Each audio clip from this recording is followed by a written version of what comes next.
Phenomenal day, phenomenal day, phenomenal day, phenomenal day, phenomenal day for me and phenomenal day for you. Continue to tell yourself that because phenomenal is like the greatest. Eventually you'll start to feel that, like, you know what I mean? Like you'll start to feel outstanding. Um yeah, man, we on chapter 5. I'm hyped today, man. My take profit hit on Litecoin. If y'all been watching Bitcoin, Bitcoin is up to like 34,000. That's if you want to learn to trade. If you want to learn to trade, hit me up on some other time. My Instagram is at Big Mugga. So get with me there. Look for me on these social media sites, and let's think and grow rich, man. Y'all see it? Let's think and grow rich. We on chapter 5. Let's continue. Let's go. Specialists most sought. Particularly sought after by employing companies are candidates who have specialized in some field, business, school, graduates with training in accounting and statistics, engineers of all varieties, journalists, architects, chemists, and also outstanding leaders and activity men of the senior class. The man who has been active on the campus, whose personality is such that he gets along with all kinds of people, and who has done an adequate job with his studies, has a most decided edge over the strictly academic student. Some of these, because of their all-around qualifications, have received several offers of positions, a few of them as many as 6. In departing from the conception that the straight A student was invariable, the one to get the choice of the better jobs, Mr. Moore said that most companies look not only to academic records but to activity records and personalities of the students. One of the largest industrial companies, the leader in its field, in writing to Mr. Moore concerning prospective seniors at the college, said, "We are interested primarily in finding men who can make exceptional progress in management work. For this reason, we emphasize qualities of character, intelligence, and personality far more than specific educational background." Apprenticeship proposed. Proposing a system of apprenticing students in offices, stores, and industrial occupations during the summer vacation, Mr. Moore asserts that after the first 2 or 3 years of college, every student should be asked to choose a definite future course and to call a halt if he has been merely pleasantly drifting without purpose through an unspecialized academic curriculum. Colleges and universities must face the practical consideration that all professions and occupations now demand specialists, he said, urging that educational institutions accept more direct responsibility for vocational guidance. One of the most reliable and practical sources of knowledge available to those who need specialized schooling is the night schools operating in most large cities. The corresponding schools give specialized training anywhere in the U.S. Males go on all subject that can be taught by the extension method. One advantage of human study training is the flexibility of the study program, which permits one to study during spare time. Another stupendous advantage of home study training, if the school is carefully chosen, is the fact that most courses offered by home study schools carry with them generous privileges of consultation, which can be of priceless value to those needing specialized knowledge. No matter where you live, you can share the benefits. Anything acquired without effort and without cost is generally unappreciated, often discredited. Perhaps this is why we get so little from our marvelous opportunity in public schools.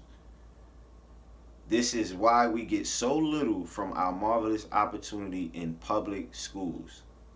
I'm going to just let that sit.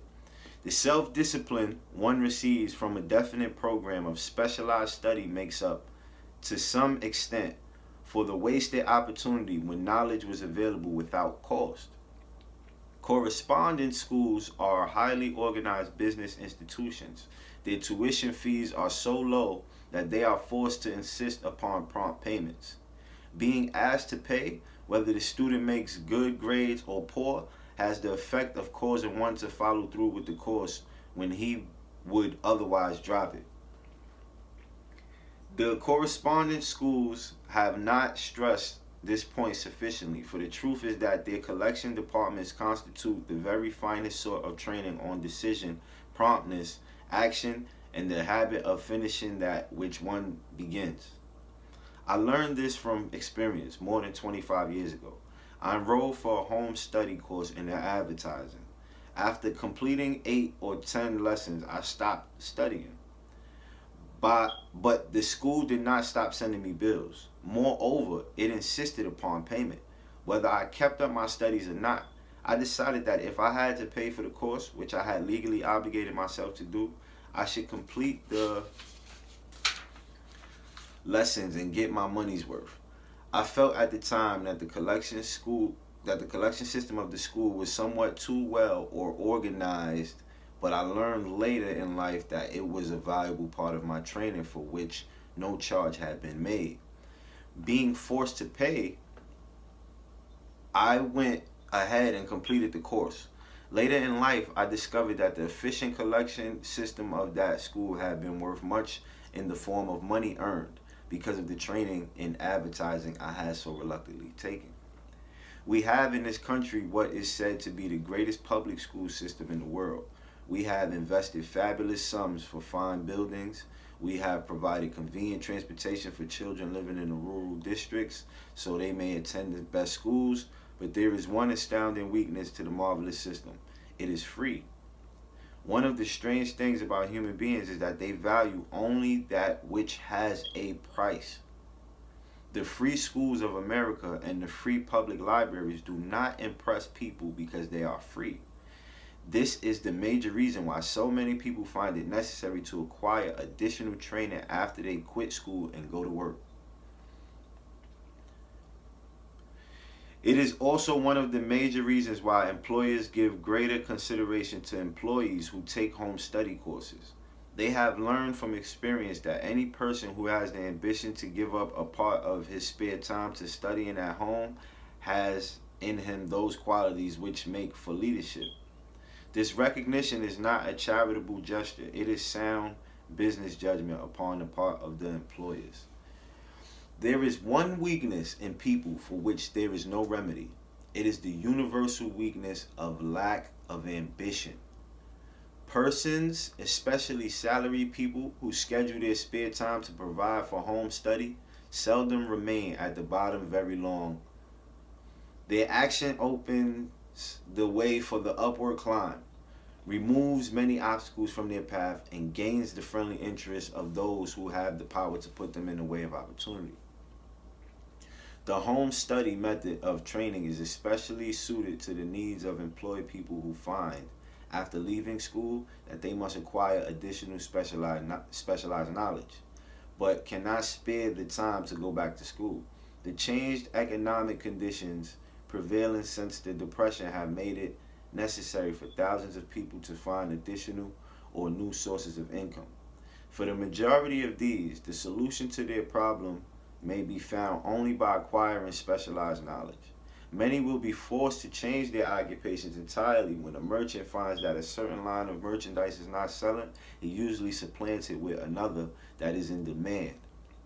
The person whose business is that of marketing personal services must also be an efficient merchant. If his services do not bring adequate returns in one occupation, he must change to another, where broader opportunities are available. Stewart Austin Ware prepared himself as a construction engineer and followed this line of work until the Depression limited his market to where it did not give him the income he required. He took inventory of himself, decided to change his profession to law, went back to school, and took special courses by which he prepared himself as a corporation lawyer. Despite the fact the Depression had not ended, he completed his training, passed the bar examination, and quickly built a lucrative law practice in Dallas, Texas. In fact, he is turning away clients. Just to keep the record straight and to anticipate the alibis of those who will say, I couldn't go to school because I have a family to support or I'm too old, I will add the information that Mr. Ware was past 40 and married when he went back to school. Moreover, by carefully selecting highly specialized courses in colleges best prepared to teach the subjects chosen, Mr. Ware completed in 2 years the work for which the majority of law students require 4 years. It pays to know how to purchase knowledge. The person who stops studying merely because he has finished school is forever hopelessly doomed to mediocrity. No matter what may be his calling, the way of success is the way of continuous pursuit of knowledge. Amen. This book gets deeper and deeper every time I tap in. I don't know if y'all tapping in, but if you are, I know you know what I'm talking about. I know you know what I'm talking about. But yeah, man. Let's have a beautiful day today.